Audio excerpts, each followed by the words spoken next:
Herkese selama, hoş geldiniz. Bugün kış sezonu için yeni örgü videosu yayınlayacağız. Öreceğiz birlikte. Ne yapacağız? Yakadan başlama, reglan kol, V yaka, hırka robası yapacağız birlikte.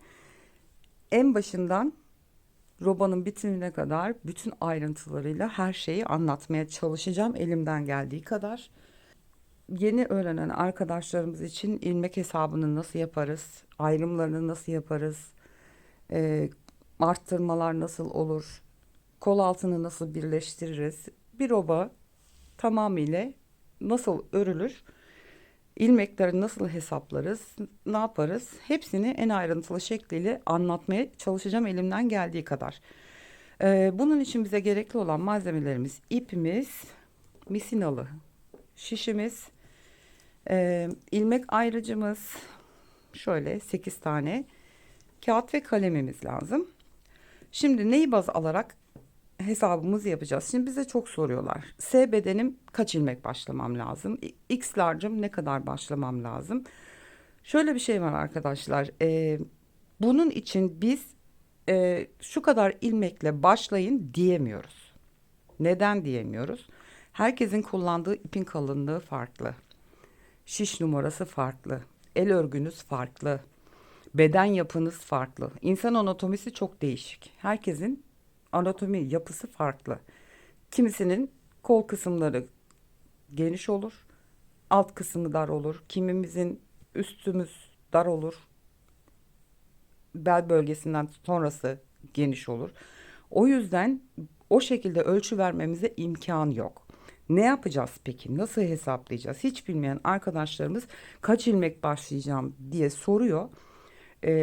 Elimden geldiği kadar şimdi anlatmaya çalışacağım. Umarım faydası olur sizler için. İlk önce yapmamız gereken, öreceğimiz ipe karar verdik. Yumaklarımızı aldık. Bakıyoruz. Ben şimdi herhangi bir iple size göstereceğim sadece ne yapmamız gerektiğini. Elimde kartopu Baby One var. 100 gramında 250 metre ip var. Hemen etiketi çeviriyoruz ve bana diyor ki 30 derecede yıka, işte ütü yapma. İçinde hangi maddeyle yapılmış, işte akrilik ip vesaire vesaire. Benim için önemli olan bu etiketteki en önemli bilgi şiş numarası, tığ numarası ve 10 santimi 10 santim kare bir parça kaç ilmek ve kaç sıradan oluşuyor. Önemli olan bu.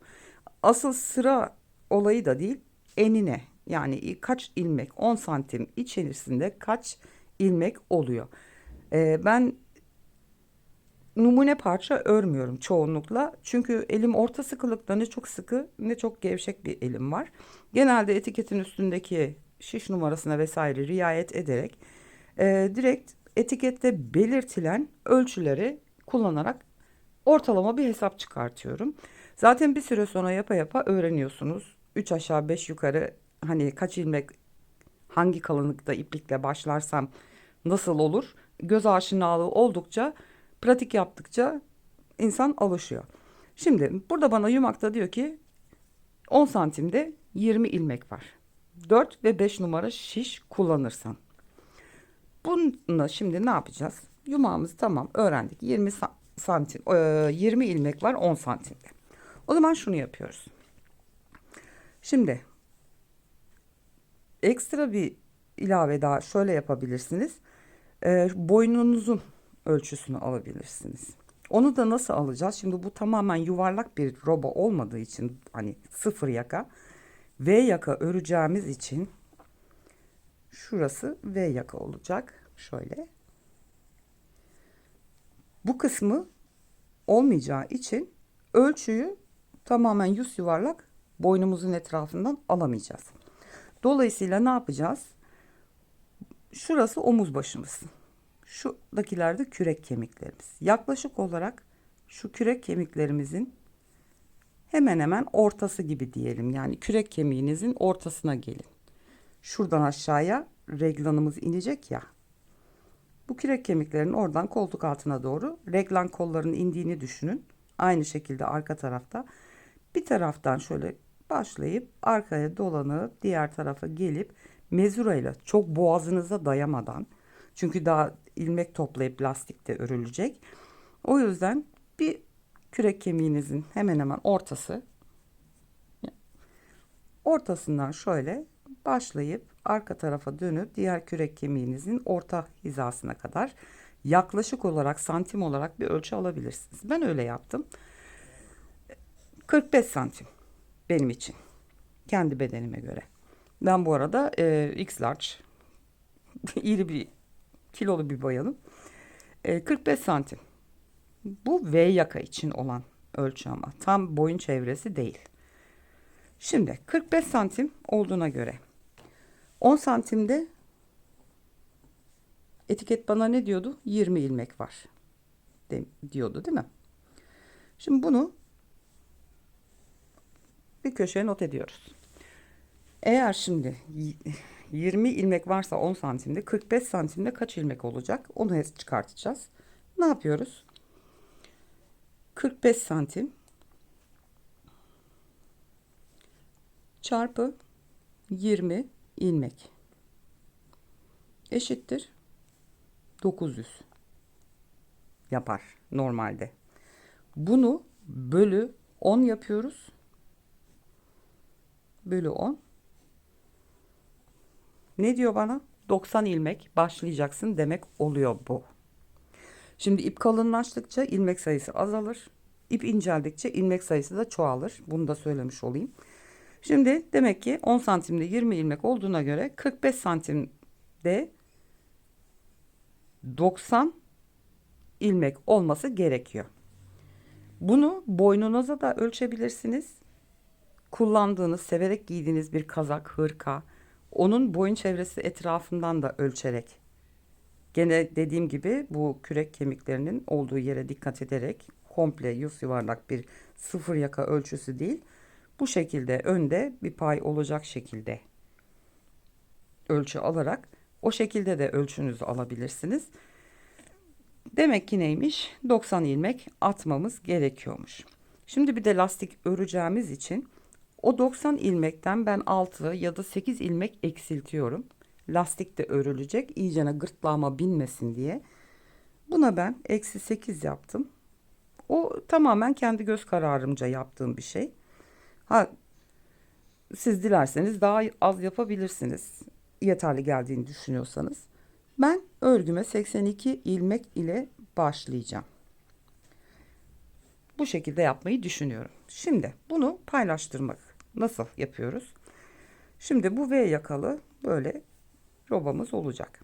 Şu 4 tanesi robalar için ikişer ilmek koymayı düşünüyorum. Siz buna 3 koyabilirsiniz, 4 yapabilirsiniz. Tamamen isteğinize bağlı. Şimdi ikişer tane bunlar 82 ilmek yapmayı düşünüyorsam 8 tane robalara koyduğum ilmekleri düşüyorum. 76 ilmek kalıyor elimde. Bu 76 ilmeği şimdi iki kol ve arkaya bir de önlere paylaştıracağım. Önleri nasıl yapıyoruz? Şimdi V yaka yapacağımız için burayı sıfırdan başlamamız gerekiyor. Yani bir ilmek, iki ilmek, maksimum 3 ilmek ön için bırakıp kalanlarını zaten ördükçe arttıracağımız için V yakamız oluşacak.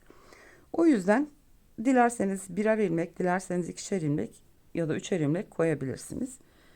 76 ilmeğimiz kalıyor. Roba için ayırdığımız ilmekler hariç. Onu şu şekilde düşünüyorum ben. Şimdi robaların öncesi ve sonrası buralarda hep artırma yapacağız. Bunları da işaretleyelim. Arttırmalarımızı yapıyoruz. Arttırmadan önce ön için ben 2 tane ilmek koymayı düşünüyorum. İkişer tane önlere koydum. 76'dan 2 2 4 çıktık. Kaldı 72.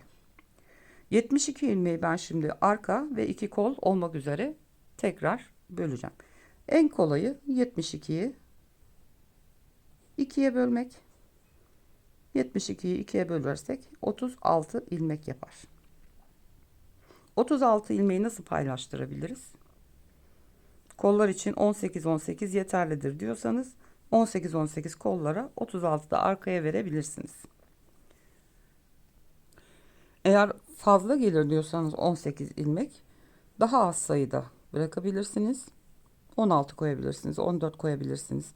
Dediğim gibi ipliğinizin kalınlığı da buna etken. Çok kalın bir iplik olur. Fazla ilmek bırakırsınız. Omuz başı çok geniş olur bu sefer. Her şeyi göz önünde bulundurarak bir şekilde paylaştırıp örebilirsiniz. Ne yapabiliriz? 72 ilmek. 40 tanesini arkaya verelim. Kaldı 32 ilmek. 32 ilmeği de 2'ye bölersek 16 bir kola, 16 bir kola. Bu şekilde 82 ilmeğimizi dağıtmış olduk. Buraya kadar herhalde tamamen anlaşılmıştır. Anlaşılmayacak bir şey olduğunu zannetmiyorum. Dediğim gibi ölçüleri bu şekilde ancak verebiliyoruz.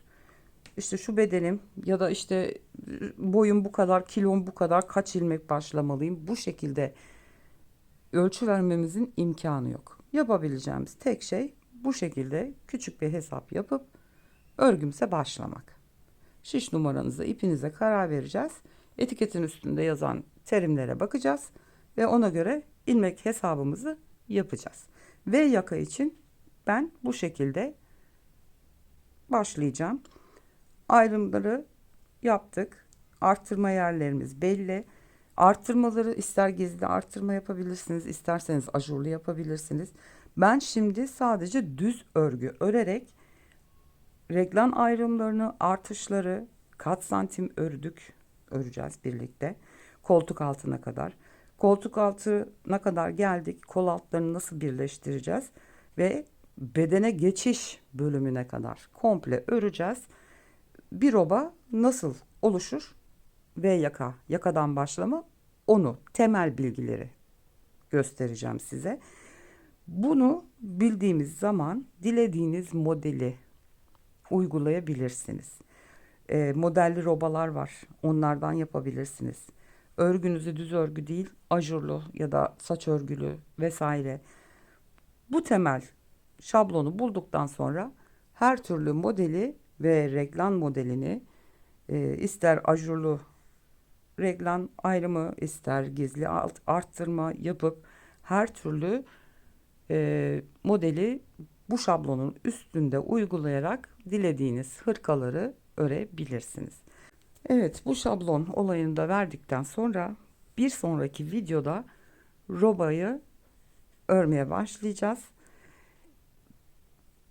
O videoda görüşene kadar kendinize çok iyi bakın. Hoşça kalın.